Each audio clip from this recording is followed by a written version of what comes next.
Viewers, breaking news from Russia. Big claim is being made by Russian Foreign Minister Lavrov that Ukraine attempted to strike President Vladimir Putin's state residence in Russia's Novgorod region with 91 long-range drones, which were all destroyed by Russian air defenses.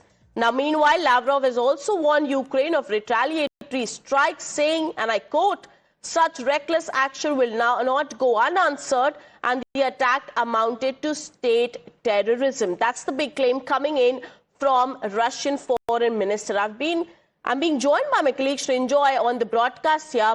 Srinjoy, big claim by Russia and certainly an escalation in the ongoing Russia-Ukraine war, as Russian Foreign Minister has already said that their negotiating position with Ukraine will be revised. Sergei Lavrov has made it very clear that this will not be tolerated. And all this happens while there is peace talks are going on. President Trump has met President Zelensky. President Trump has spoken with President Putin on the phone more than once. They have met earlier. Their teams are all together. But this is very clear that while talks are going on between Russia and Ukraine, with America intervening, the Europeans involved, the war continues. This was only another step, another step in this war, because for 4 years almost, this has been going on. And if you look at the numbers of dead and wounded on both sides, it's more than 1 million people. So 1 million people have been killed and wounded. Soldiers, Russian, Ukrainian soldiers, civilians, all together. It's easily 1 million people plus. So this recent attack is another moment, another difficult moment in this long war. But where will this end? How will this end? President Trump's people have said that he's had a positive chat with President Putin. But what does positive mean? How do you interpret that word positive? All these things are up in the air. Whether it relates to the future of Donetsk and Luhansk, whether it relates to an immediate ceasefire, whether it relates to security guarantees for Ukraine, all of this has to be sorted out. And while all this is being sorted out, the fighting continues. Right, thank you so much, Srinjoy. But do stay on with us because we are tracking another breaking update which is coming at this point in time. Viewers, we are learning that Ukrainian President Vladimir Zelensky has now come out and denied the accusation made by Russia. Ukraine is saying that the accusation made by Russian Foreign Minister is a lie and it's completely fabricated. And then Russia is preparing the ground to strike government buildings in Kyiv. That's the charge coming in from Zelensky, denying Russia's stand. Zelensky has also claimed that it is a dangerous attempt made by Russia to undermine all achievement made in attaining peace talks with the two countries. That's the breaking update which we are tracking at this point in time. More breaking news which are tracking at this point, viewers, amid the developments. Breaking news from the United States. US President Donald Trump has just concluded a call with President Putin concerning Ukraine. We are learning the two leaders are also planning to hold another call very soon.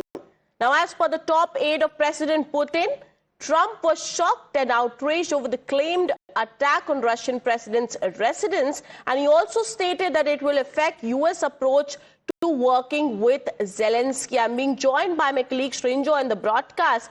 Zelensky, Srinjoy, two versions. One from Russia, claiming that Ukraine has attempted to target Putin's residence. Second, Ukraine president himself denying the accusation that it is a lie. And meanwhile, you have US President Trump having a good call with Russia and also saying that there will be another call. How do we make out of these development, and will they somewhere or the other take a step back from the peace talk and attempt to undermine the peace talk, or it will not affect the peace talk at all? This is a fog of war situation. Nobody knows whether the attack actually took place, because the Russians are saying it definitely took place. The Ukrainians are saying this is a complete fabrication. So at this point, for people elsewhere, it is hard to say which one, which version is actually correct.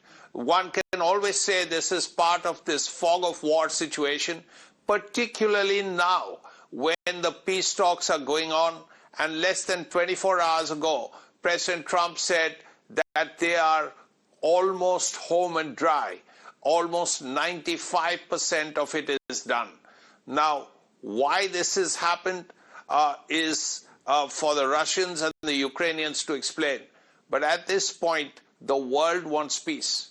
The Indian government has made it very clear that India wants peace. You remember Prime Minister Modi telling President Putin that the 21st century is not a time for war. But at this time, the world is waiting for peace. Because, as I said, more than 1 million people have been killed and wounded in these 3 years. And 1 million people is a lot of people. Right, thank you so much, Ranjoy, for joining us with all those details here on the broadcast. I'm also being joined by Pratikrit Payne on the broadcast. Thank you so much for speaking to Times Now, sir. My very first question, that Russia is calling this alleged drone strike by Ukraine on President Putin's resident as state terrorism, even though Ukraine has denied the charge. The big question right now, sir, arises that is Moscow somewhere or the other trying to build a justification for maybe a wider or harsher retaliation against Ukraine? Well, over the last few years, especially in the last 1 year, Western Europe has funded and armed Ukraine with a large array of long-range weapons to strike deep inside Russia. And over the last few months, it has been seen that Ukraine does have the wherewithal to actually strike deep. They did attack several critical infrastructures of Russia, air bases of Russia. So if they have done this attack, I'm sure there will be surveillance trajectories which can be easily shown in a map as to whether it has happened or not. There are enough technology to actually prove it. So I'm sure when President Trump is calling up President Putin, that means America itself knows that something has happened. Let me put it this way, that it's not that the entire world wants peace. Western Europe, headquartered in Brussels, rather, does not want peace. As recently as last week, Western Europe, European Union rather, minus some of the Eastern European countries like Hungary, have created a consensus to give another loan of $105 billion to Ukraine to sustain the war. So the Brazilian logic of war is basically this, that if the war ends, they would construe it as a victory of Putin. So what we see is a divergence of views. Washington may want to abort this war because they have certain other objectives, perhaps in Venezuela. But Western Europe actually wants this war to happen, to continue, and they have given enough weapon systems to Ukraine to, strike deep inside Russia. If this attack has happened, I'm sure the Russians will show proof to the Americans, to the Western Europeans. Whether they'll show or not, I don't know. But they will definitely show to the Americans that this has happened, and invariably that means there will be retaliation. Some countries want this war to continue, want this attack to continue from the Russian side as well. And I will not be surprised if Brussels is actually smiling today. Back to you. Right, thank you so much, Mr. Payne, for joining us with all those details, and appreciate you joining on the Times Now at this hour.